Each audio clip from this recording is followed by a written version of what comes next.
Good afternoon. Welcome to this webinar, Nursing Research Matters webinar, Developing Capability and Capacity, Releasing Nurses' Research Potential. I'm Professor Nick Hardaker. I'm Dean of the School of Human and Health Sciences here at the University of Huddersfield. I'm also Professor of Nursing and Health Informatics, and I'm the chair for today's webinar. As the Dean of School, but also as a nursing researcher myself, I'm really pleased to welcome you to this particular webinar. The university's been working with NHS England. We've been commissioned to host and deliver a series of webinars to showcase particularly the importance of nursing-led research and to celebrate that. Previous webinars have covered a range of different topics, a wide range of different topics, including COVID-19, end-of-life and palliative care, mental health and well-being, and most recently inclusivity and health inequalities, and particularly the role that nurses play and nursing research plays in those areas. After each webinar, we always ask attendees what research topics they'd like to see, what they'd like to hear more about in future webinars. And there was a call to the last webinar to place the spotlight on the leadership of nurses in supporting the development of research capacity and capability, the theme of this particular webinar. Today we're joined by three excellent speakers who each lead in their own fields. I'll just give a brief biography of each of them before we move on.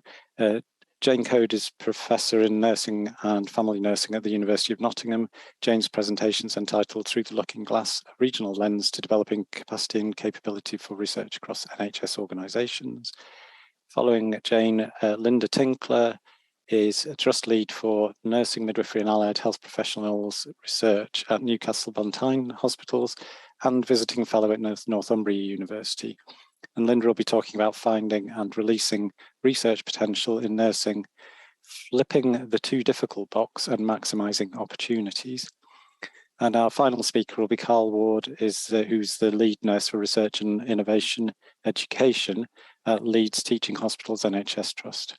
And Carl will be speaking about supporting and developing research in practice and discussing feedback from regional research education and awareness pilot.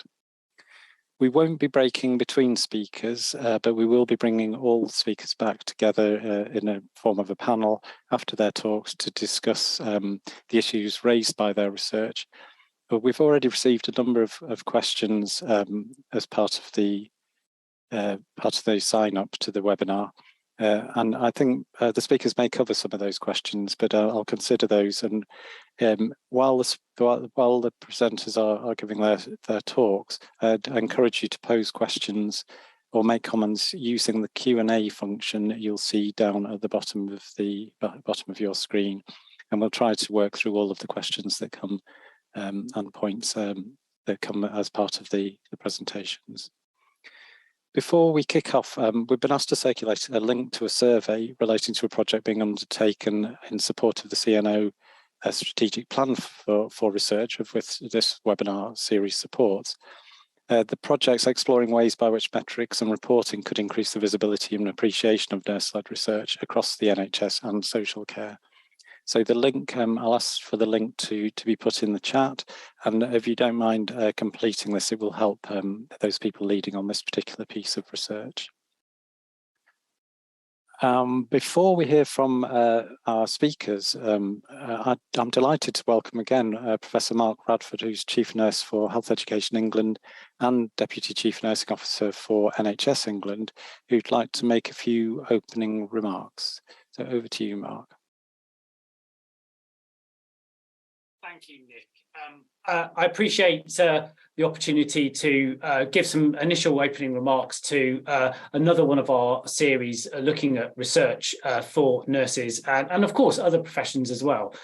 I think it's really important to set out that it is a really important part of the National CNO research strategy for nursing to really identify the opportunities that enable us as a profession to really use our knowledge, skills and capability in the research agenda.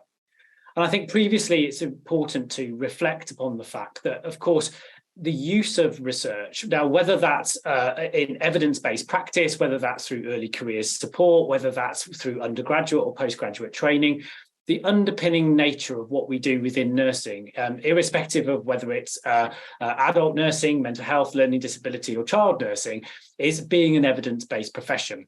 One of the key areas for me is to ensure that we have a solid grounding through our undergraduate and postgraduate programs to ensure that the use of evidence-based research tools and methodologies are a fundamental part of the toolkit that our graduates come out with from our universities that they can use in practice to really think about what evidence they use, how they use it, and how that's going to deliver better patient care. But of course, what is also important is pushing the boundaries of research and thinking about what nursing does as a profession to deliver better patient care, both at individual level and also importantly, at population level. So there's a really rich opportunity, I think, to really capitalize on all of the skills and capabilities that we are seeing through our graduate profession, to build upon that, start to think about how do we build solid careers for people to go on to do research. I think it's really important to reflect, and in previous webinars, we've also talked about the need for real collaboration and alignment between universities, the NHS and the care sector, particularly to focus in on making sure that the infrastructure is right, both in terms of things like job plans and contracts, and also a joint enterprise to ensure that both universities and the NHS are focusing on areas of research that are going to give better outcomes for the patients they serve. And there's a real opportunity there, I think, for further work to be taken place in relation to the best that we see in our universities, and also importantly, some of the unique challenges that our patients face is where nursing can fundamentally shape and deliver change. Now, the CNO strategy was devised and developed. It was co-produced with a lot of our academic community, who gave generously of their time to support its innovation and development, but also importantly is working with other researchers and others who really wanted to help shape a vision that ensured that actually as a profession, we could really take a significant step forward in the research agenda and really capitalize on the opportunities that research gives us both as a profession, but also in terms of what we see for patients. There are 5 key themes as part of the CNO strategy. Firstly is absolutely about aligning nurse-led research with public need. So we've been working with the NIHR and other funders to ensure that they reflect the research priorities of our patients, carers and service users, and the public are very much aligned with the work of nursing and also, of course, midwives. So it's been a real work, particularly with those funding, and we're delighted that NIHR has put out a number of calls for further funding opportunities to develop research, but also, importantly, working with other organisations like NHS England and Health Education England that have been funding early career research programmes such as MRes as an example, which I think are a really important stepping stone for many people to start to think about their career in terms of research. So it is also the second theme of this is about realising nurses' potential. It is absolutely recognised, of course, that compared to some of our other professions, nursing has further to go to really capitalise on being a graduate profession, leading and developing research. So part of the strategy is absolutely about working with many of our universities and our provider organisations to identify research areas and research posts that really can fulfil that. And there's 2 elements to this. Firstly is creating a culture of research within these organisations, because it is really important that many of our nurses from band 5 upwards really can start to see how evidence-based is used and work alongside researchers either as part of a programme, but also importantly to inspire them to think about undertaking their own research of the future. And in some cases, participating in wider programmes of research that really do benefit the patients that they're caring for. So there is real opportunity to release the potential of patients. There are a number of examples where organisations have really set forward strategies that have really started to see real gains in terms of a recruitment to posts, particularly in terms of senior academic positions, joint posts between universities and the NHS, particularly at professorial level, and also importantly that early careers phasing, so right through from MRes to doctoral as well as also postdoc. So we're starting to see organisations really start to take nursing midwifery and of course allied health profession research really seriously. Now, working across the Department of Health and Social Care, it is really important that we build a research system to work. So England, like many others, has got a research network supported by NIHR and the Life Sciences Agenda. And it is work that we've been undertaking to really ensure that the nurses have an opportunity to help lead and shape some of that infrastructure at senior level. So that links directly to areas such as funding opportunities. It also looks at areas of focus in terms of research, provides an opportunity to look at the collaboration and support that is required across professions to be able to deliver the research agenda, but also importantly to think about where nursing as a profession can really add value in terms of patient-led research opportunities and therefore aggregate the funding to deliver that. Of course, in addition to this, theme 4 is about developing the future of our profession from an academic perspective. So there is a real requirement actually to think about the opportunities for career progression and development in the academic world, but also importantly, the ability for that to work across into the clinical care sector. It has been for many years very difficult and challenging for people to have joint posts across the academic and the nursing community. And we've been working with NHS employers to make that process easier, to ensure that when posts do start to appear and start to make a big gain and improvement within many of the organisations, actually the infrastructure is in place for nurse leadership to really come to the fore, to be able to take forward research at organisational level as well as also at the university. The final area is digitally enabled nurse research. It is really important to recognise that the core of what we do as nurses is fundamentally about individual patient level interactions. And of course, we are never going to move away from the fact of that therapeutic relationship that nursing brings to support an individual across physical and mental health needs to live and improve what their outcomes of care. But of course, in relation to this, there are many opportunities that derive the ability for us to improve outcomes through digital capability, whether that's through observation systems, whether that's through application of machine learning or AI. There are many opportunities now emerging where we will start to see nurses absolutely using these tools and techniques to think about the opportunities they gain to be able to deliver patient outcomes. And I think this is a really exciting agenda because it will enable us to start to think about the philosophy that underpins nursing, but also then to start to think about what efficiencies can be made. So it releases the time to ensure that we can able to build those therapeutic relationships with patients, whether we do that at an individual level, at family level, or across an entire organisation. We're starting to see organisations really start to think about this and how it works. So the CNO research strategy has been out for several months. We've been working with the academic community to build an implementation plan, which is now live on the NHS England website. So I do recommend colleagues go and have a look at it. There is also a really important opportunity to work at regional level, where we have regional CNO research teams working to identify what works locally, looking at all of the strengths that we see across both the NHS and the academic community.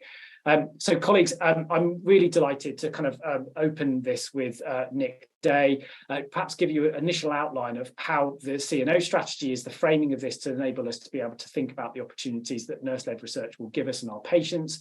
And of course, we've got speakers today who are really going to go into detail, I think, about their work and also how they've been able to identify the opportunities for this. So thank you very much, colleagues, and I'll hand you back to Nick. Thanks very much, Mark. Yeah, and I guess to summarise, it's kind of about finding better ways to mobilise skills, capabilities across nursing to engage in research, but also importantly to draw on research to advance nursing practice and care. So thank you very much indeed. Let's move on to the reason we're all here today. Without further ado, I'll introduce our first speaker, Professor Jane Code, and I'll see you all in a little while. Over to you, Jane. Thank you, Nick, and thank you to the University of Huddersfield for inviting me to speak today. My presentation, Andrew, it's not fully come onto the screen yet. Thank you, that's great. My presentation really is through the looking glass, a regional lens to developing capacity and capability for research across NHS organisations. And as Nick has said, I'm a professor of children and family nursing, and I work in the University of Nottingham, but I'm seconded to 2 trusts, which in itself is quite interesting. And that's what I'm going to share with you in terms of that leadership and that work we've been doing. And those 2 trusts are Nottingham University Hospital, which I'll probably call NUH, and University Hospitals Coventry and Warwickshire, UHCW. And the co-authors today, although it's me speaking, are Dr. Louise Bramley, who is the Assistant Director for Nursing Research, Innovation and Transformation at NUH, and Kerry Jones, who is the Head of Research and Development at UHCW.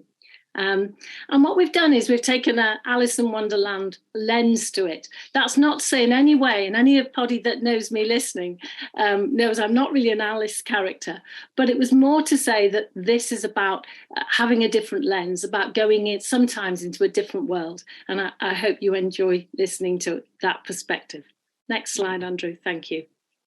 I'm going to critically reflect on the experience of working across those 2 organisations and also working as an academic in the university. But it's the trust aspects that I want to work on to think about today.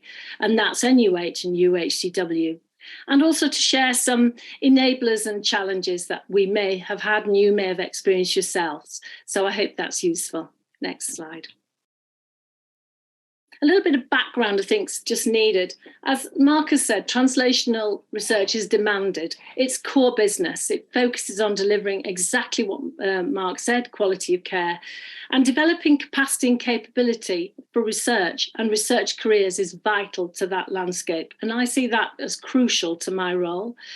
However, more and more healthcare NHS organisations are facing intense pressures, recruitment, retention, all of those issues we know about.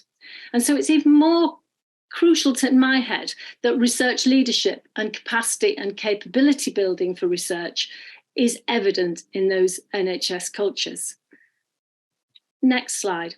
So to give you the first bit of my little Wonderland tour, is the 2 trusts that I work in are firstly in Nottingham, and you can see there's a little red star on the map there. That's in the East Midlands area and serves around 2.5 million people, but with Nottingham City Hospital and the Queen's Medical Centre. And the other hospital that I work with is University Hospitals Coventry and Warwickshire, and you can see that the other star where it says West Midlands, and that serves around 1 million people, both very different trusts, both very busy, got acute and specialist services, and normally wouldn't necessarily be sharing initiatives in the way that I'm going to describe. But a great opportunity was there, and that's what we're going to talk about. Next slide.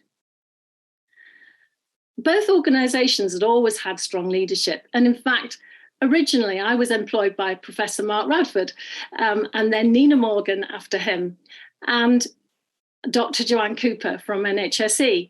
So they all had already employed me in different capacities in the role.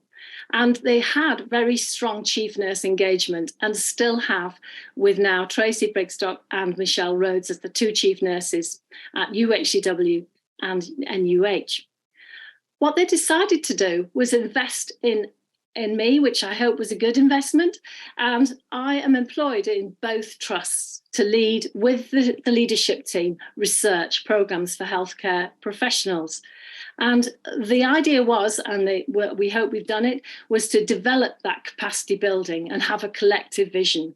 But employing me separately, it dawned on us that actually we could share in a very clever regional strategic way, which we wouldn't normally have done, but there was the opportunity, so we took it. Next slide. What we've done, and that has been throughout, is we have constantly been refining our work, reflecting and trying to improve. And so what we use is the capacity and capability cycle. And I hope this is useful for anyone watching, where you start off with reflection and planning. And right from the outset, you set good governance. We've definitely done that. And then we developed strategies, which I'm coming on to talk about. We then embedded those strategies into our organisations, and then we evaluate them. And in fact, we evaluate them all the time. Every time I meet Louise and Kerry on a regular basis, that's the one thing we do, is we evaluate, and then we try to do things better all the time. So that's a really important thing about leadership, is keeping going and being reflective. Next slide. So the first exemplar I want to share with you is how we've put this capacity cycle into actual practice. So as I alluded just now, we've taken scoping. What we did was we interviewed staff, we talked to patients, we talked to the partners, the universities, as Nick said at the beginning, about university partnership being crucial. And we spoke to innovation areas and industry and partners that we had. We had set up strong governance from the outset, not as an afterthought, but right at the start. We then rewrote or redesigned the existing research strategies. Now, in Nottingham, in NUH, that was for nurses and midwives, we decided. And in UHCW, we made it for nurses, midwives, and allied health professionals. But we made a unique research strategy that would develop those partnerships. And in doing that, we wanted to make sure we were delivering up-to-date agreed plans. We initiated that through career trajectories. Throughout all of the strategies, we talk about career trajectories for research and clinical academic research. And we talk about what I call with itness. It's actually a teaching education term, but it's about being responsive, about getting in there and finding grants and finding opportunities for research. So we've built that into the strategies, and we've also built in evaluation, ongoing with the governance strategy, but also at a three-year point. Next slide, thank you. So the next exemplar I want to share with you is part of that culture. We've capacity and capability building of staff. And what we did was we made a framework of pre-registration, postgraduate, graduate, when people graduate, apprenticeships, internships, fellowships, scholarships, pre-doctoral and postdoctoral. And throughout it, we've also got in each of the strategies a talent management. I think that's very different from talent spotting, which might just be one person. Talent management is a broader concept about working with partners to bring that forward. And we've done that in terms of our building and also underpinned it with solid equality, diversity, inclusion. Now, it's fair to say we've probably done a lot more work in the pre-doctoral and the doctoral work. And we're still there trying to, circle our plates, be in that sort of Alice in Wonderland on the earlier research and the postdoctoral. But I'm going to share with you what we've done so far. Next slide. So starting out, we've, and through the scoping, actually, right from the start, we managed to engage with lots of staff. They felt this was their strategy, which was very different to having something imposed on them. We built in a culture of research training, and with some of the universities, we've actually built in apprenticeships. So with UHCW, that's Coventry University, and with NUH, that's been Nottingham and other surrounding universities, where we've actually offered time to do research in the graduate course or following graduation, working with researchers. We've taken as many opportunities as we can to develop supervision and mentorship at a very early stage. And in fact, we did a sort of 2-day workshop and we went away for the night, a whole group of starting out staff, those early researchers telling us about their careers. And that was really interesting and really important work. We've also undertaken things that staff asked us about, which was improving literature reviews and publication. And we managed in both trusts, separately and together, to organise some Royal Literary Funds workshops, and they offered them free to us. And that was really excellent, especially when we did them online, because the Nottingham staff came online with the UHCW staff. And that was really interesting because they would never have met those staff otherwise, probably in the world. So it was really good that they were able to share those issues about publication together. Now, for me, I have quite a lot of work navigating the languages. So in starting out at UHW, we call it I Care Bronze. So that's our sort of logo. And in Nottingham, they call it Step Into Programme. So that's another role that I think I play as the leader, and I hope I do a good job at that. Next slide. The next things that we've been very busy in the last few years is our pre-doctoral work around master's level, as Mark said, master's in research, around supporting the applications, finding time for people to do the fellowships. That's really crucial. And sometimes as the leads and the leaders, you have to get in there and actually meet the staff, the managers, find out what it is, the issue, what the time issue is, find those opportunities to make sure that people can go on those research. Other things we've offered in both the trusts are in-house or accredited modules. And those, again, have been really important in understanding transferable skills. Next slide. And then doctoral and beyond. I think we've still got a lot of work to do in this space, and I think that's quite a common national picture. But one of the things that we're trying to do in the trusts, both trusts, is build this community of practice around doctorate and postdoctorate fellows and navigate those clinical research careers. I don't think we've licked this yet, and I don't think we've totally got that yet, but the communities are building, and we're building that voice and that confidence, as Mark described at the beginning, including negotiating this concept of the joint contracts. At the moment, the contracts in both organisations are employed in one, seconded to another, but we are really making fantastic strides. And if anybody wants to have any information on that following this presentation, please let me know. Please contact me. My email's at the end. I'm very happy to do that. Next slide. And then finally, what we have done throughout is we've captured metrics, but metrics are solid in terms of things like, we know, for example, that the pre-doctoral and the doctoral programme of UHCW has generated about £3 million. This is serious income. We know that in the starting out programmes at Nottingham, there's probably 28 that went through that, but Louise ran with Florence Nightingale Foundation another programme for Black, Asian, minority, ethnic nurses, midwives, and that was another 10, 2 of which have gone on to funding, one a PCAF and one for a PhD. So we know we've got the metrics, we've gathered that. But the thing that really we've had discussions with and we want to push forward on in the next year is capturing clinical impact. What difference does this make to patients and families that we work with and the stakeholders? And so we've developed across, again, both trusts, with me leading it, a clinical impact research tool, which is unique, we believe, and we are currently finishing its development and going to pilot it, and then we'll get it out this year. And we think that's really important in collecting that clinical research impact, which is different to the university collecting of impact, although our tool will feed straight into the university systems to help them as well. So we're very proud of that. And this is alignment to the national policy exactly. I mean, I didn't know Mark was going to say all that, but there we are. There's the policy again.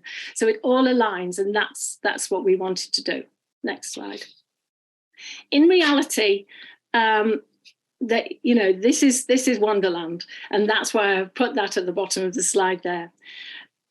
There are the national frameworks which we adhere to, Agenda for Change. There are things like time issues. There are organisational processes. Sign-off does take a long time to sign things off, it seems. That's perhaps my feeling. But we do have those challenges, and we, as leaders, we have to work through them. There's also leaders around. These are both large organisations, and so they are complex in the way they work.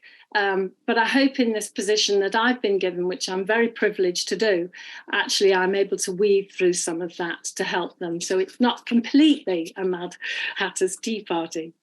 Next slide. One of the things I've really observed while I've been in this post and this very interesting privileged position is that we have completely changed the way we work.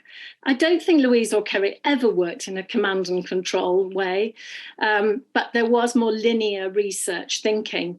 But in the last couple of years, with this new approach to our strategy and a more hub and spoke approach and a more engaged approach, actually, we're more on aligning to that picture on the right-hand side, the engage and align model, where people come forward. And I think that's a really dynamic place to be.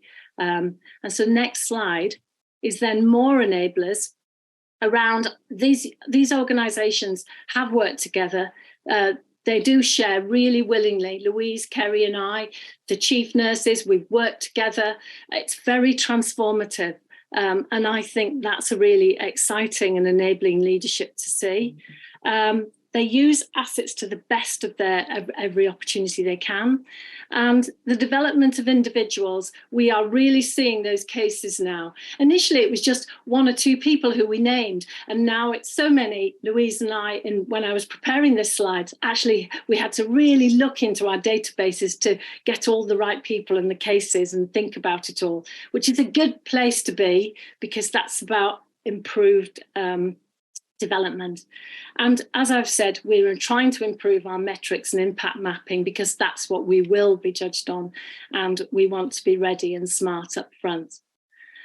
Underpinning all of this, we have worked on in terms of our patient and public involvement engagement. They are partners in this work. And in both trusts, we have worked with the PPIE groups to get them to understand research and that we understand their perspective to actually enable us further. Next slide. So finally, in conclusion, I think that we have learned a lot as leads and leaders of research, and I hope I've given you some top tips and some practical ideas, as well as the way we've done it.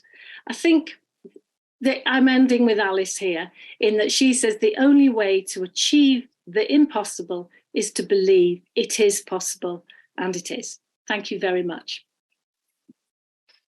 Thank you so much, Jane. A great presentation, a great example of organisational support for research and researcher development. Yeah, wonderful. I think we'll be circling back to probably to questions about overcoming obstacles and overcoming challenges towards the end. One of your earlier slides talked about capturing the impact and value of nurse-led research, and of course that's the subject of the survey that we've posted the link to the survey. So thank you so much. We'll move on, I think, to our next speaker. So I'll hand over to Linda Tinkler for her presentation. Over to you, Linda. Thank you. Absolutely delighted to be here today. Very tough presentation to follow. I'm hoping you can see the slides okay there. I'm going to be sharing just a little bit of my own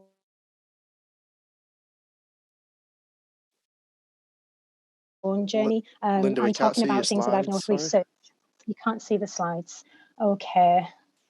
Let me just stop that share and try again. There's always one, isn't there? Let's just try that again. Now it tells me I'm screen sharing. Can you see that? See that now. Is that working now? Okay, sorry, I do apologise. So a bit of a fumble there at the beginning, but there we go. So as I go through, I will be referring to some initiatives and research that might link to a particular observation or a stage from my own career. And some of this, we may be leading it at Newcastle hospitals. Some of it is happening elsewhere, some fantastic things going on elsewhere. And some of it's definitely reflective of some of the things that Jane's talked about earlier. There are references on the final slide, so all of that information is available.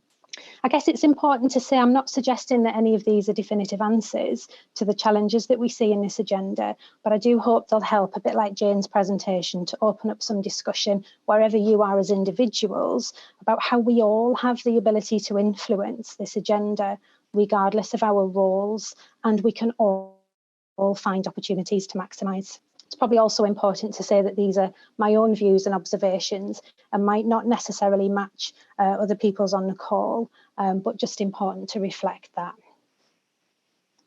So just check the slides are moving on. Is that okay, Andrew? Yeah. Yeah, it's fine. It's fine, Linda. Fab. Okay, so I love a good metaphor, so I'm going to start off with a bit of scaffolding theory. Now, in the field of education, the term scaffolding refers to a process in which teachers will model or demonstrate how to solve a problem and then step back, providing support as needed. And it was a psychologist and designer called Jerome Bruner who first used the term scaffolding in this kind of context back in the 60s. Now, we do hear the words capacity and capability building in relation to nurses and other professions engaging with and leading research. And it is about putting up scaffolding to support and then eventually remove that scaffolding once individuals are established. We also talk about releasing potential, and that's why we're all here today. And I just thought I would pop these definitions on the screen for you to ponder for a moment. I thought I might just search for them and just have a little look at exactly what they mean from a definition perspective. So some interesting thoughts there. So this is my own journey, and I've depicted it through a London Underground map, which for me really demonstrates the complexity of a singular journey in balancing clinical and research development over, for me, actually 25 years now, which is quite scary. But I do also see this complexity in other journeys that I support now in my current role. You can see the service updates on the left-hand side depict a range of barriers and facilitators along the way, and I have hopped on the wrong train at times, and I've also been affected by temporary line closures.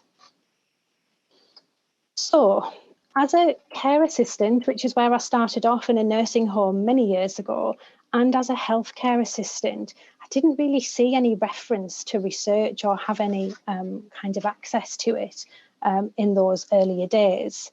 I can remember being taught evidence-based practice in my undergraduate degree, so it's compulsory that I have to share an embarrassing student nurse photo. I do apologise.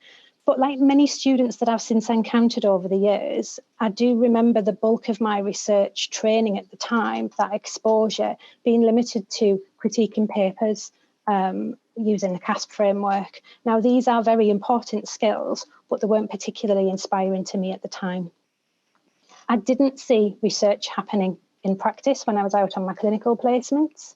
I didn't have access to a research delivery placement, and I didn't learn about different research roles in undergraduate lectures. Now, as Mark has mentioned today, these are all things that are changing, and there's lots of work going on to address undergraduate research exposure. And these are just 3 papers talking about examples where opportunities could be maximised.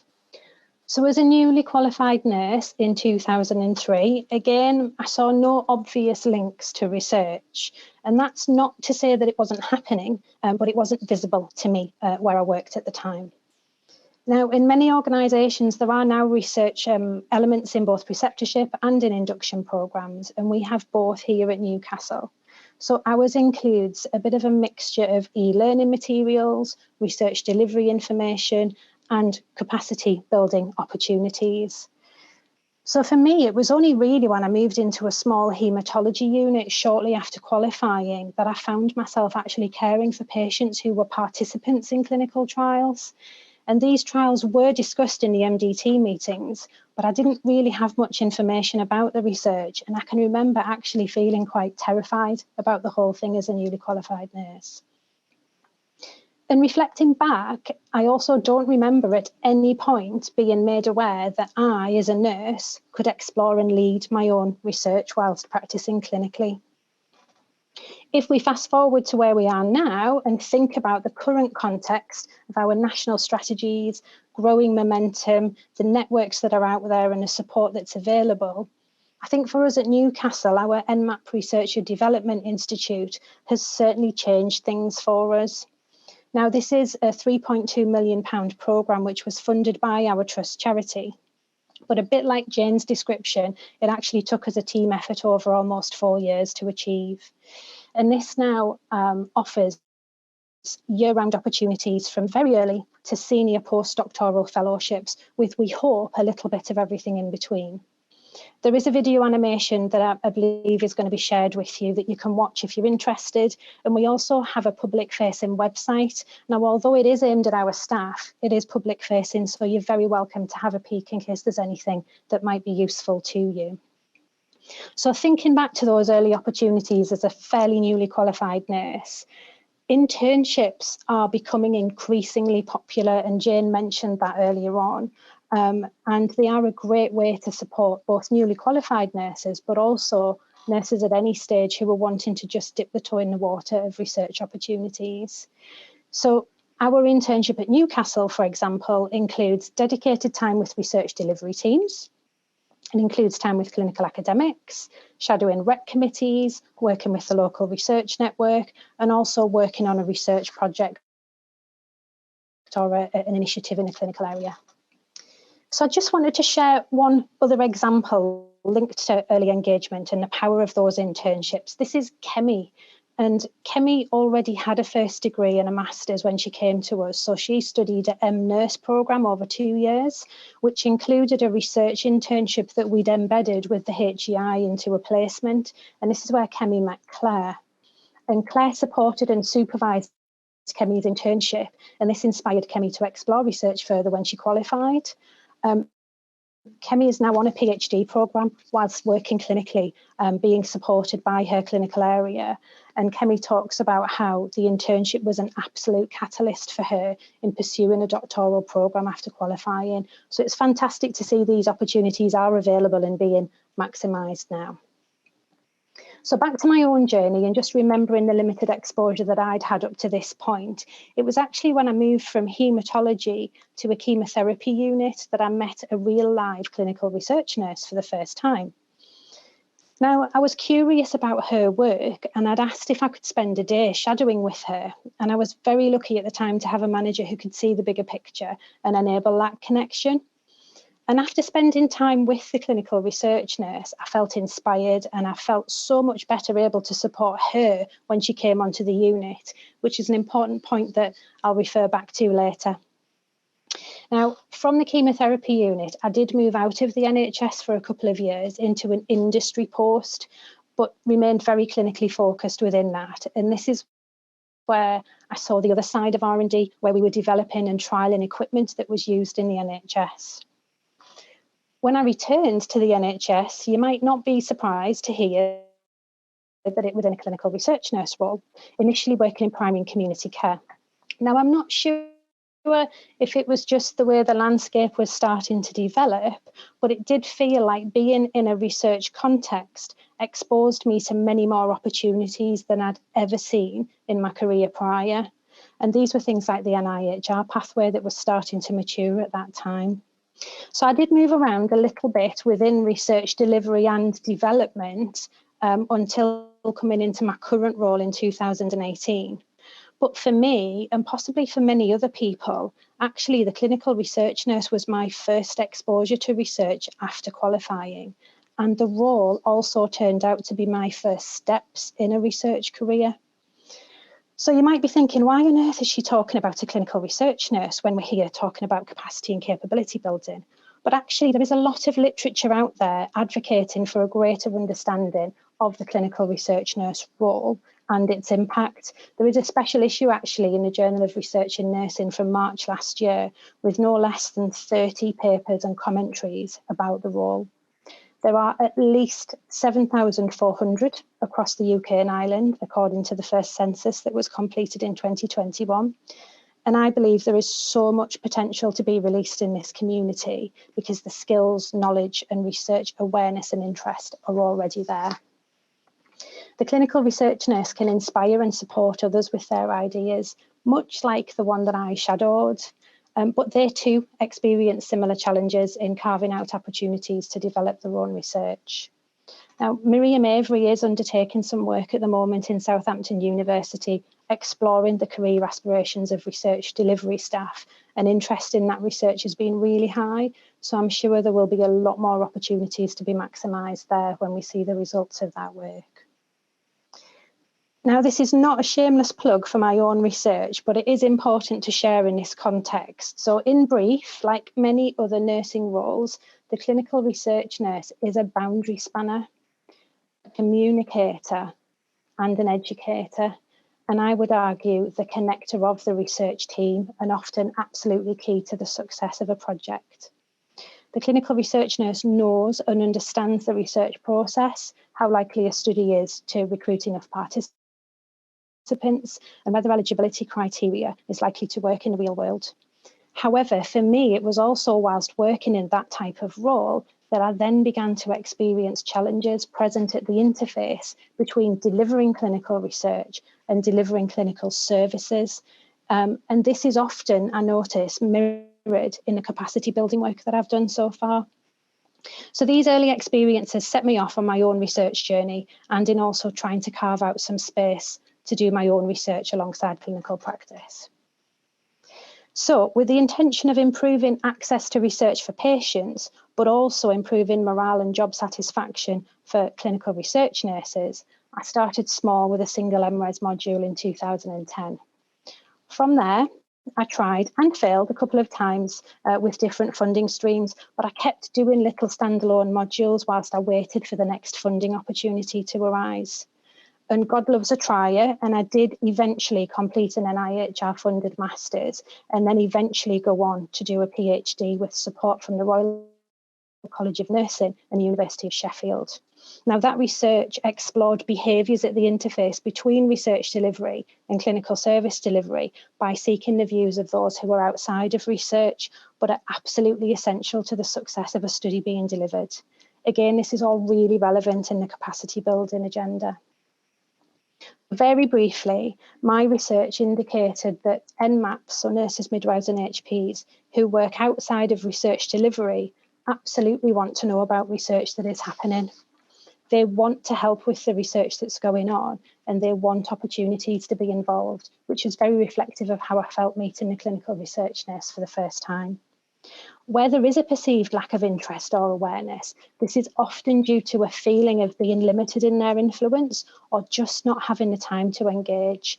And again, I think there are some real parallels in the capacity and capability building agenda. So, final slide, how does all of this link to releasing potential? Well, we know that it's tricky. And we know, as Jane has described earlier, every organisation and individual will be at a different stage with various priorities, various challenges and other things to balance. But we do know where research is prioritised, care is of a higher standard and outcomes are better. In an organisation at any stage of their journey, or for individuals on the call who might be seeking to learn more about research, I would advocate that the clinical research nurse community and enabling some engagement in research delivery could be just one simple way to support releasing that potential and developing that research culture. Now, although it often does look and feel a bit like this, it is important to acknowledge that the reason individuals seek research opportunities is because they have a burning desire to fix or improve something. So who wouldn't want to support that? And very briefly, going back to the resources and support that we've developed at Newcastle in the last few years, they've all been directly driven by the staff that we serve, which in turn has been driven by their patients. So I hope that these very brief thoughts from my own perspective have been helpful. It is absolutely clear that we're in a much better place than we were 25 years ago. But I think the biggest thing that I've learned as an individual in my role, developing research capacity and capability, is that you can't just write a policy or make a flowchart to apply to every individual situation. One size definitely doesn't fit all, and your context will be different to somebody else's, but the potential is absolutely everywhere. We just need to see it in a way that works for us, nurture it, be creative, and then watch it grow. So thank you very much. Thank you, Linda. That was a really lovely reflection, I suppose, on your journey, your own journey, but also using that to highlight some of the opportunities that are available today that perhaps weren't always available. So yeah, thank you very much. And we'll be returning to some of those themes towards the end. So thanks for that. I'd encourage participants to post any questions while our next speaker talks, questions for any of the speakers or more general questions about the topic. So I'll hand over now to Carl Ward for the final presentation. Thanks, Carl. Thank you, Nick. I'm going to share my screen.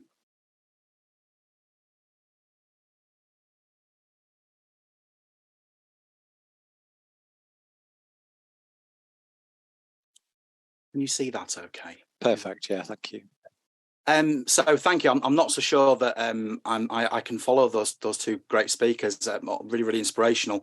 I'm going to try and fumble my way through this this section now. So I'm coming at this from a very specific viewpoint. I've been a research nurse myself, like Linda was talking about before, involved in the delivery of drug trials, device trials in the NHS for many years. And for me, things around capacity building support, we wanted to develop something that's educationally focused, something that's pragmatic, to kind of support and underpin people from across the career continuum, from undergraduates right through to sort of senior nursing and healthcare leaders, to get involved in research and obviously try and make it a little bit less frightening, demystify it a little bit, and obviously try and break down some of those barriers to sort of help that going forward. So for me, I absolutely love this Admiral Grace Hopper, who was a lady who was involved in the development of the Harvard computer. The terminology, the most damaging phrase we can use, we've always done it that way. And again, that's why many of us get involved in research. It's that inquisitive mind. Why are we doing that procedure that way? Why are we caring for our patients that way? What's the evidence base to underpin it? And as Linda and Jane was saying before, actually, we talk about these things in practice at university when people are learning, but yet when they get into practice, they're thrown into this, the deep end almost. And actually what we're taught in uni with regards to research doesn't necessarily meet the reality of how it is in the NHS. And I think part of this is due to the fact that research can be seen as being confusing and being scary. And I suppose the take-home message there is, if I can be involved in research, anybody can.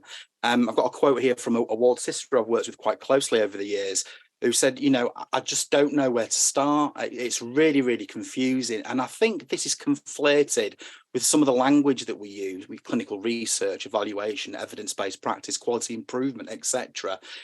Actually, if somebody can do quality improvement work or audit work, those transferable skills are very transferable into clinical research and potentially developing fruitful research questions that could lead to funding and career development, etc. So there's something around the way people understand and are aware of research. And for me, this is coming from, actually, if we can get people to understand it better, they're more likely to be involved in it.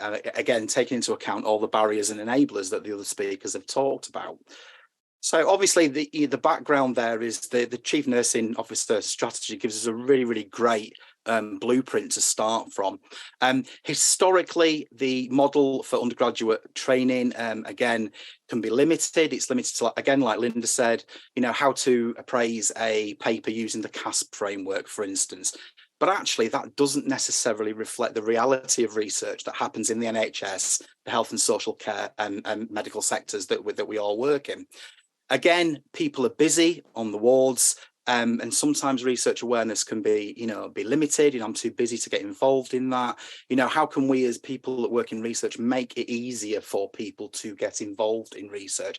And actually, it needs demystifying. As I said, actually, it's not some alchemaic formula to get involved in research. Anybody can be research aware, or look after patients that are involved in research studies on the unit that they're working on.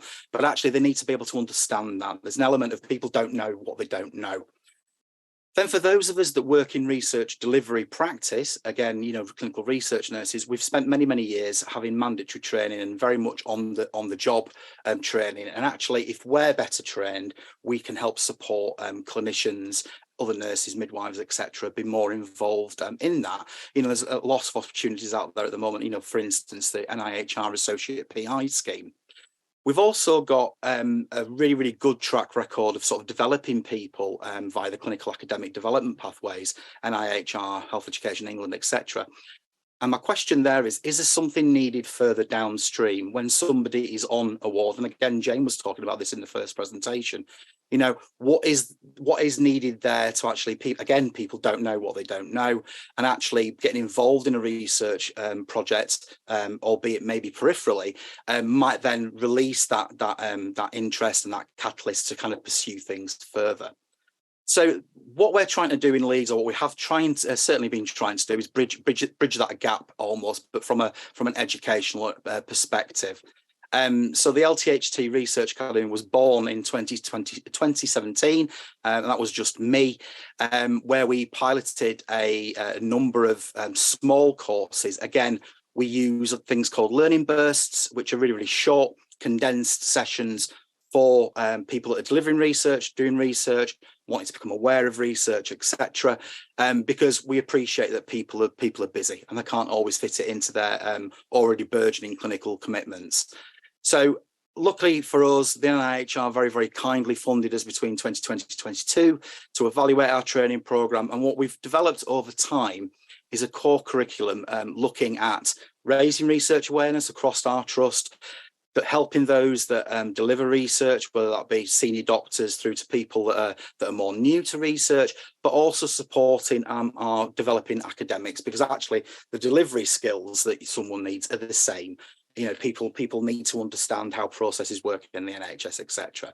And the difference here is that it's been developed and designed and delivered by a team that have expertise in both academic, clinical academic research, clinical research delivery, but also education. So it's taken a very, very sort of educationally focused viewpoint.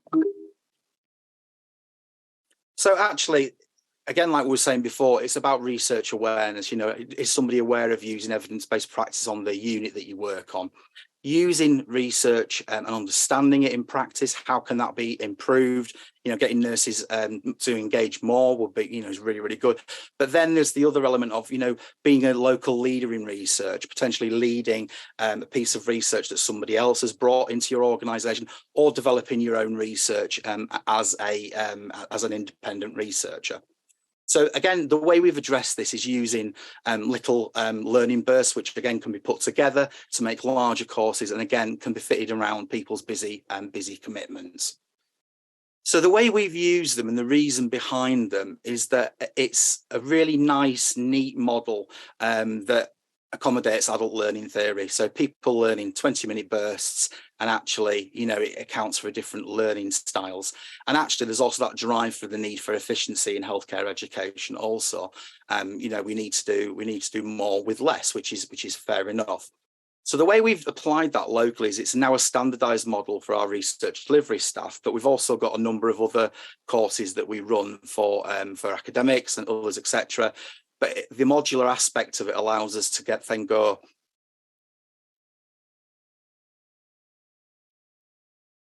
okay, we could put these 3 courses together to make something EPD accredited, which again, particularly for our medical staff and nurses that are wanting to develop things for revalidation and that kind of thing, sort of CPD accreditation has been quite important, and actually it gives it a kind of a certain standard that it reaches. And again, it's something that we've actually evaluated. It's not just didactic teaching where I'm saying, this is what research is, go away and do it.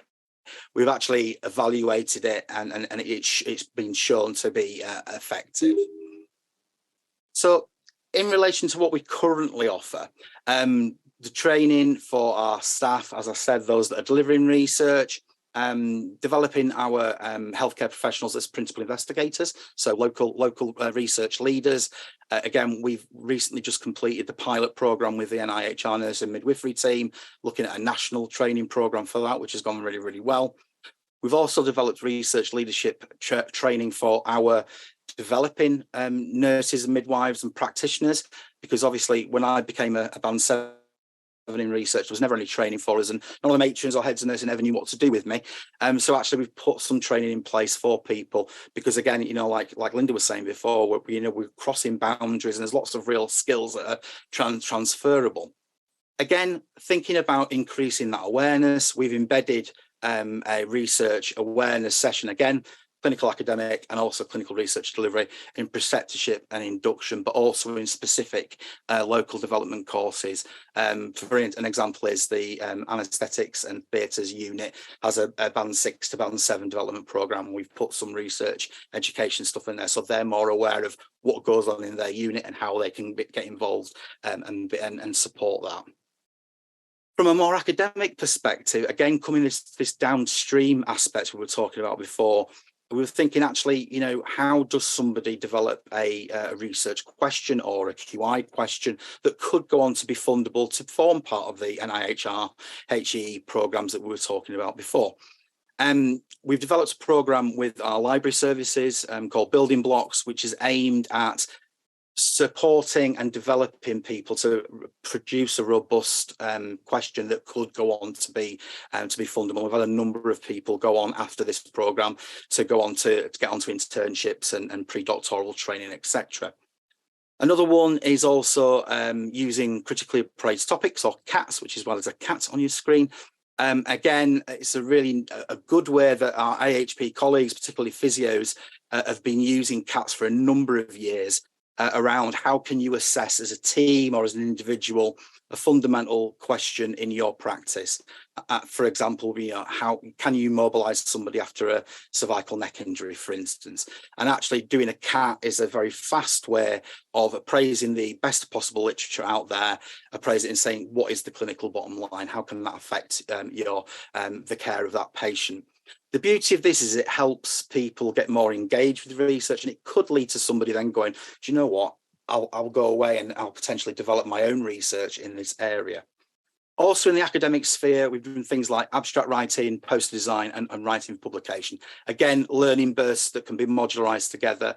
And usually I sort of put these out when we've got conferences coming up locally, or when we know that there's big meetings coming up from across the specialities that we work in. Also, student nurses, again, the other speakers mentioned this. For a number of years, I think since 2012, I've been involved in some way, shape or form in helping educate student nurses in Yorkshire and Humber. Started in Bradford, again, which otherwise a lot of this model came from.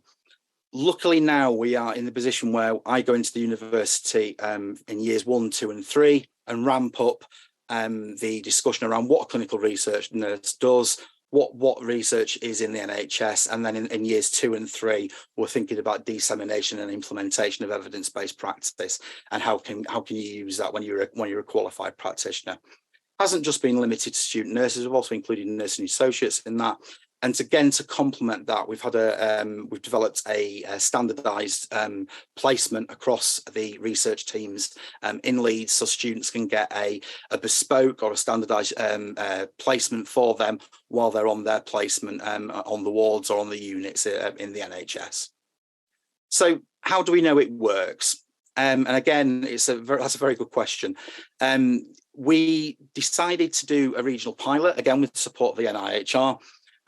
They kindly funded us between 2020 and 22. We piloted the learning bursts around what research is and how to deliver research effectively through doing a training needs analysis and stakeholder engagement.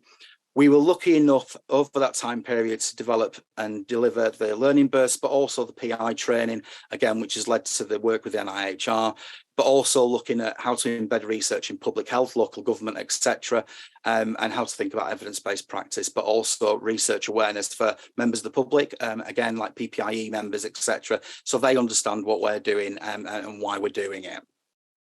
So as an overview of the pilot, we covered all specialities. We didn't limit it at all, and there was 2 phases to it, and in total we assessed over 200 people that were engaged with that learning. So it was really nice to sort of see that many people wanting to be involved in the education work that we've developed. So we used a standard educational approach to it. Again, at the bottom there, it's how did Carl bring some biscuits to the training? And at the top, it's like, what was the impact for Leeds Teaching Hospitals or Huddersfield or Manchester or wherever? This is sometimes done in so much as we like to know how the sessions have gone, but we don't always assess the impact of that, what people have learned. and then actually going back to them and checking out how they're using and applying that knowledge and mobilizing that knowledge is really, really important. So unfortunately, we were only able to cover the first of 2, potentially third levels of this, but I'm hoping to do some more work in the future. So you can see here from the Learning Burst group, which is the short sessions, it actually showed a really, really increase in knowledge, which was really, really assuring for us. Again, given that it was a mixed group, there was some people with experience in there, but it was statistically analysed, and it showed that there was a real increase in knowledge from the baseline around key concepts in research. Again, the one that you might be interested in is the Nursing, Midwifery and Allied Health Professional Principal Investigator Group. Again, the statistics that speak for themselves. It's a relatively small group, granted, but again, the comments there are really, really, really important. Actually, you know, it's given somebody the confidence to take on a PI role for a multi-centre nursing study. Again, and another person went on to do further training. Others have gone on to apply for PCAFs and things like that in the future. So again, it's again, like Linda was saying, it's laying those scaffolding and building up from there. Again, the qualitative data has been, you know, really, really encouraging. You know, again, you know, people are wanting to see this more widely rolled out, and actually, it's a nice refresher. The format, etc., works for them, but it's also enhanced their knowledge that they had about taking on that leadership role in conjunction with a clinical role. So my next steps, hopefully, are to develop a sustainable model with hopefully future funding to widen that curriculum, widen that access, so you know people in this room can actually tap into that training. Also locally, you know, I'm going to offer specific targeted training for specific groups, so operational leaders, senior nursing members and stuff. Actually, you know, there's something around how do people, general managers and that kind of thing, are obviously sometimes the gatekeepers to research and it happening. If they understand it a little bit better, then we know we might be onto more of a winner to develop that culture. I'm hoping that I can carry on developing the relationships that I've already got with the Nursing and Midwifery Office at the NIHR, and also been working with colleagues over in Northern Ireland to assess this as well. And also I'm hoping that this will lead to sort of publication and dissemination of the results, and hopefully form the basis of some of my own academic research going forward. So that's it. If anybody would like to get in touch, there's some references there. There's a QR code. The slides will be shared, but I'll be more than happy to hear from you. Thank you ever so much. Thank you, Carl. That's another great presentation. I think is like we planned it or something. The 3 presentations fitting really nicely together. I loved particularly the literal interpretation of bursts, blocks and caps. So that's the formal talks finished now, and we've got some wonderful questions coming in. So I'd invite all of the speakers to open up their cameras, please. If we're not going to get through, I can see now we're not going to get through all of the questions. There are some specific questions that perhaps are relevant to the speakers themselves. So I think perhaps some of the answers are better pursued outside of the webinar, but we'll see how far we get, and hopefully we can get through some of the main themes. I think one thing that was very clear from the questions before we even began, but also some of the questions coming through as we were rolling through, was about engagement with research and how individuals can engage with research. And I think we've seen some great examples of how kind of taking organisational approaches, if you like, to research engagement. Now, there's probably a few people amongst the audience thinking, well, wouldn't it be nice to be there? But my organisation doesn't offer these things. So I wonder if we could start by asking each of you from, I guess it's coming from the practice side, this, but people perhaps thinking about taking a first step into a research role, and any advice on what you might give to them about how they might convince employers to support them in that role, and to perhaps implement some of the things that you've been talking about as part of your talk. So perhaps if we go in order of presentation. So Jane, would you like to start on that? Tough one, but I know what I would do. So if I do it from that point of view, I would go on the internet and I would find the people where they are, and especially within my expertise. So obviously my specialist background is children and young people's nursing. So I would look for those experts and then I would contact them, and people do that all the time. And that's what I did when I wanted to start my research career. So I would definitely encourage that. And, you know, anyone out there listening, Nick, please contact us. You know, we're not scary. I saw that question in the conversation. We're not scary. You know, we want to be approached and we want to encourage you. So, well, I certainly do. So, you know, very welcome for that. And then it's about sort of carving out a career and what that looks like. In another hat, wearing another hat, I am also chair of the Clinical Academic Roles and Implementation Network, and that sits in the Council of Deans of Health. And it's a free group to join from your organisations. But we, on the actual website of the Council of Deans of Health, we also have lots of free resources which link straight into NHSE, into the big funders of the National Institute of Health Research, as well as other funders. So again, if you can't find that link, contact me and I can put people there. I think that's the place to start. I know I originally started talking to a lecturer where, you know, I was doing a course, and that's where I started. But actually find someone, start to have those conversations, and then start to sort of carve out what that might look like. I hope that's useful as a starting point. Thank you. Thanks very much, Jane. Linda, from you did talk about opportunities that might be available to people. So I wonder what your reflections are on this. Yeah, I was just listening to what Jane was saying, and actually I completely agree with all of those things. I guess I would break it down into, it depends on whether the question comes from a place of someone who has a specific topic and interest that they want to explore, or whether they're just generally interested in research. If they have a specific topic, absolutely all of the things that Jane said. And I would add to that using the library services at your organisation, because there are some wonderful people in NHS libraries who will help you run searches and identify keywords. And then you can look at those papers and seek out who those experts are that are publishing in the area that you're interested in as well. So just adding on to what Jane was saying there. If you're just generally interested and you're wanting to just kind of have a little look around, I don't want to step on Carl's territory here, because I'm sure he will absolutely talk about the Clinical Research Network, so I'll leave that to Carl. But I think there's also opportunities to speak to your line manager in your organisation to find out what's happening in the organisation, and if there are any opportunities, and perhaps go and find out about audit and quality improvement, because sometimes those are really nice early steps into taking forward a research idea. And of course, go and shadow a research nurse. I think that's a great point, actually, that audit often is an acceptable route into research because it's seen as something that's not really researchy, and so it's okay for clinicians to be engaged with. Thanks for that. Really good, really useful. Carl.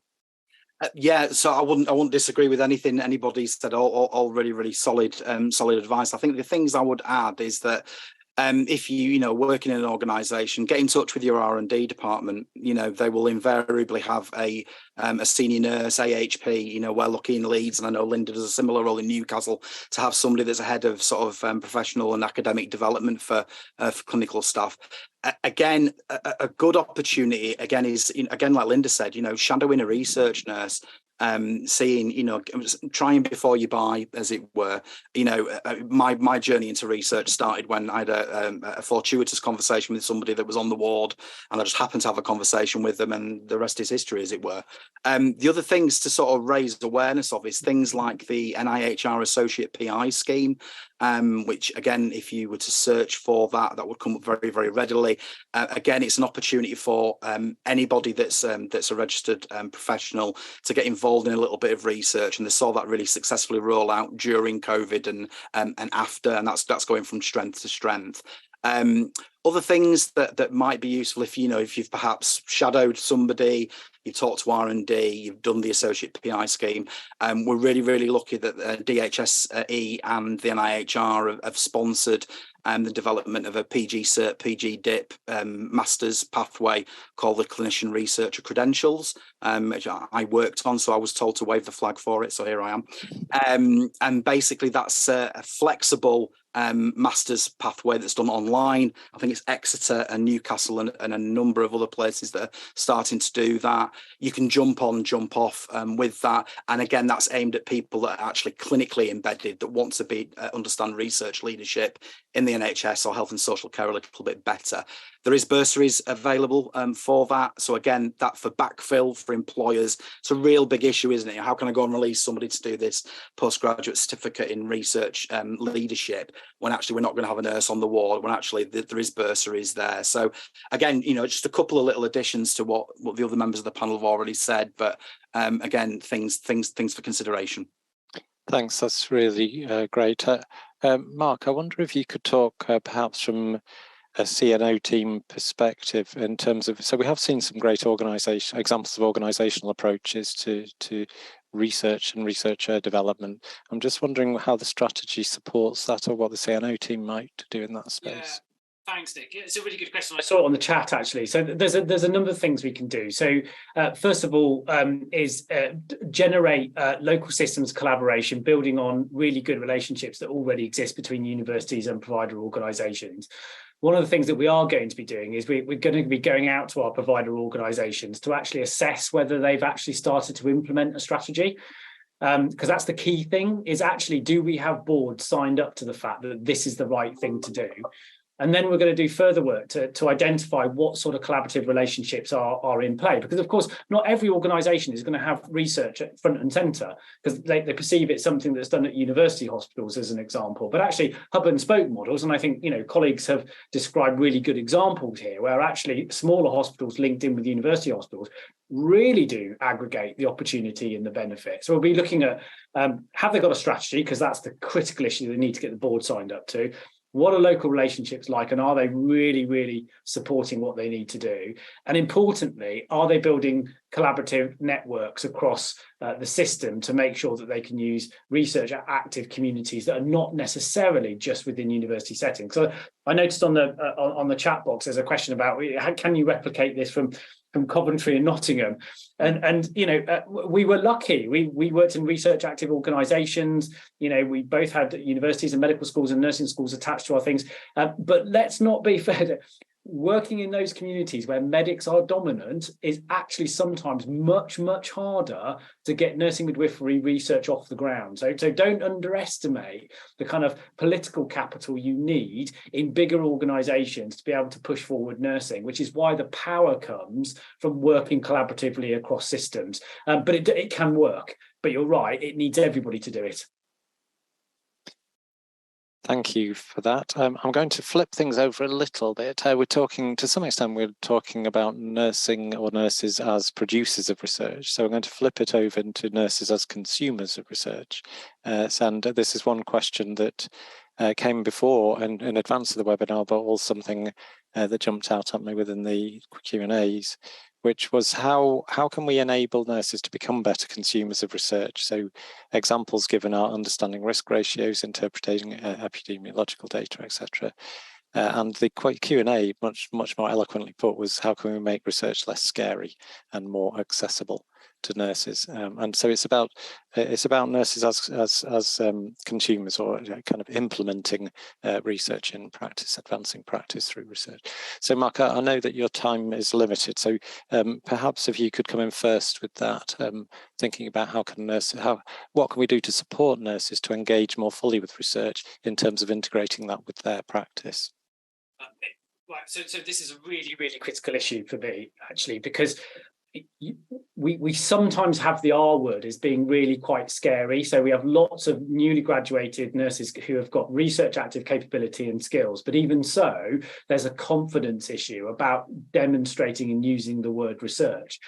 And I think chief nurses in organisations working with their academic communities have to really dig down into what is the use of evidence in clinical practice. That is one of the most fundamental questions, and it needs to be inculcated in daily practice. So even if it's in nursing rounds or ward rounds or audits or whatever, there should be evidence evaluation against what people are doing, whether that's through policy development, through audit or whatever. I just think you need to build yourself a routine.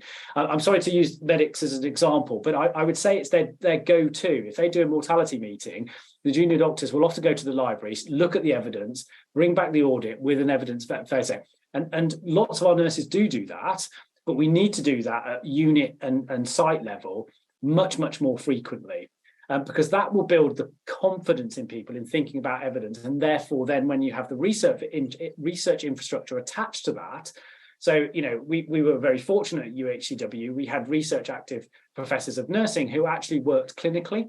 So our nurses actually saw professorial nurses working in clinic, working on wards, you know, and like you would see within medicine. So that kind of environmental conditions that are created by the infrastructure linked to that real drive and push around the use of evidence base is really good. Now, I know I was going to say, I think it's the Shelford group, did a paper about 3 or 4 years ago, which actually looked at some of the practical examples about how this was implemented. So it's well worth Googling, because actually I think you'll find some really good examples in there about how they leverage the evidence-based opportunities alongside building the research infrastructure. Thank you very much for that. I think I'll shake things up a little bit, and I think I'll go to Linda now, if you could provide your reflections. Thanks, Nick. It's a good job I've been taking notes, isn't it? So I think adding to the things that Mark has already said, which I think is a really powerful message, from a practical perspective and thinking about the work that we did at Newcastle, there were already some foundations in place and some great work already going on. But you might remember the slide that had the different colours on with the blue and the green and the purple. That underpinning blue section of that mentorship and support is absolutely key. So we've done things like setting up coffee catch-ups, support groups with spotlight sessions, showcasing the impact of the work that's being done. We've got different support groups for people at different stages. Our internships include enabling people to link in with our audit and quality improvement departments, etc. So there's that kind of infrastructure that Mark was talking about that can be set up at an organisational level. If you are asking the question from an individual perspective, perhaps in an organisation that doesn't have that infrastructure quite yet, there are things that you can do in your own department. You can set up things like journal clubs. You know, I know the word journal might be a little bit scary for some, but actually it's just about picking a topic that's of interest to the department, going to the library and getting them to help with searching for some papers, or identifying a paper yourself and just sitting and chatting about it over coffee in the staff room at a particular point in time. So, you know, there's various different things you can do. I think as well, there's opportunities to talk about research in team meetings, and even if that is limited to knowing what research is being delivered in the department and going and finding out who the research nurses are, all of that helps with that cultural building and people feeling more comfortable in being consumers of research, which then ultimately develops on to them taking their own research forward if that's what they want to do. Thanks, Linda. Jane? I thought I was going to go Carl, so I was listening intently to Linda's answer. I absolutely agree with Mark and Linda. I think, you know, that there is the high level evidence in practice. There is all of those, embedding it. I would like to see more research embedded into our roles in terms of things like ACPs, and sometimes when you read a job description, the research seems to be at the last point of 10, you know, and there's 10 points, seems like an add-on to a role. So I would like to see that embedded more into that. And that's, you know, itself is a massive change. I appreciate that. But I think we should embed that into the jobs, as Mark said. And ditto to Linda. Things that we've undertaken in Nottingham and UHCW, and I've seen it nationally, are things like Linda said about sharing evidence, having summits, having conferences, having support groups, all of those opportunities. I think there's only one thing I'd like to add is we probably do need to use the digital systems better than we are. And we don't really have a national sort of database of, research or evaluations going on. And I think that would be something that would really help us navigate this research landscape, if I'm allowed to say. Because when you're busy and working on a ward and, in the community, you go on the internet looking for things. It's quite hard to distill it. But if we had something ready available, I think that repository would be invaluable, Nick. But that's it for me, really. I think Mark and Linda said some excellent points, and I ditto them. Yeah, and of course the fifth element of the research nursing research strategy is about creating a digitally enabled research environment. Absolutely. Thank you. Yeah, Carl. Thank you. I think the only thing, again, all fantastic points. I think the only things that I would add is that for me, I'm starting as one of the NIHR senior research leaders next month. Looking at developing research capacity and capability building within my own organisation, and certainly one of the things that I'm going to do, which other people could obviously do, you will be actually building those steps and awareness around research on the wards, on the units, etc. Building that up, and then actually one of the things I'm going to do is target specific groups. And one of the groups for me, it links really nicely with what Jane was just saying. Advanced practitioners, is one of the four pillars of practice. So I'm going to be engaging really critically with my ACP colleagues and actually thinking about how can I get I'm talking at a critical care ACP group next month about how they can get more involved in research, how they can be more research aware. And I'm going to be dropping in that critically appraised topics thing. It's a really nice thing for a multidisciplinary team to do together. It kind of you're not mentioning the word journal club, but it's essentially the same thing. But actually, it's getting a group of nurses together, and I think if we start doing those things, it'll leach out. If it comes down bottom up, top up, infiltration from both ends, and make it more accessible to people. Thank you. I'm just looking through the questions. There are some questions that are fairly generic questions. Some are suggestions. I think offering student placements in research departments is a very interesting idea. I think thinking about integrating PPI into research, I think anybody, for example, that holds an NIHR project or program, absolutely, these are essential components of the programs. You wouldn't get funding without integration. So I'd go straight to the source to some extent. And somebody that has an active live project, how do they involve citizens in their research? Similarly, with the question about professional doctoral programs, find someone who's done one, or find an organisation that runs them or an organisation that doesn't run them, and just have some conversations about it and see what the value is and what the benefits are of that particular approach. So I think one thing is that most people, there's no one that works in research that isn't flattered by somebody saying, I really enjoy your last article, I really appreciate the research that you're doing. And that's a real door opener for any conversations with people that are actively engaged in this space. Just I guess for the last question, thinking about, we've been talking about practice quite a lot actually, and I'm just wondering about how can academics better engage with colleagues in practice, and kind of, I suppose what I'm thinking about is the traditional gap, we call it, but how to get that kind of more greater fluidity between academic research and clinical research. And I just wondered if any of you had any thoughts on this. I'll kind of throw it open rather than picking on people. Does anyone have any particular thoughts on that, and the particular things that maybe they've done that have actually lubricated that relationship in some way? Jane looks like she's going to unmute herself. I am, yes, because obviously I have done that.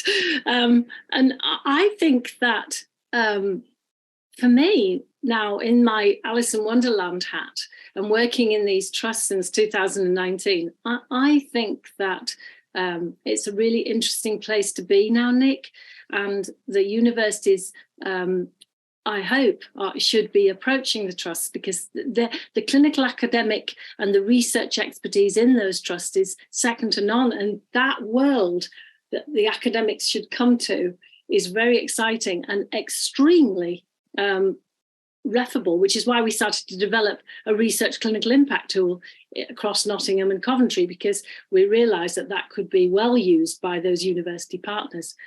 So I think it's about the universities staff approaching and vice versa, and finding that common ground, which will be a really dynamic, exciting place. And obviously, I like to think I hope that people who work with me think I've done that. So yeah. Yeah, I think we talk about that kind of. There's one of the questions about making research more accessible, and I think that kind of fear of research that comes from stereotypically from practice. I think this might be the fear also of from an academic point of view, engaging with practice. So there's a kind of demystifying that needs to happen on both sides. Thank you. So I'm afraid we've run out of time. These the conversations can keep going, and we've never got enough time for them. But thank you for. To all of the speakers, to Jane, to Linda, and to Carl for such wonderful, really complimentary presentations, and for sharing your insights as well. Part of the questions, very generous with your insights. And thank you to Mark Radford. Mark unfortunately was called to another engagement, had to leave early. But thank you to Mark Radford.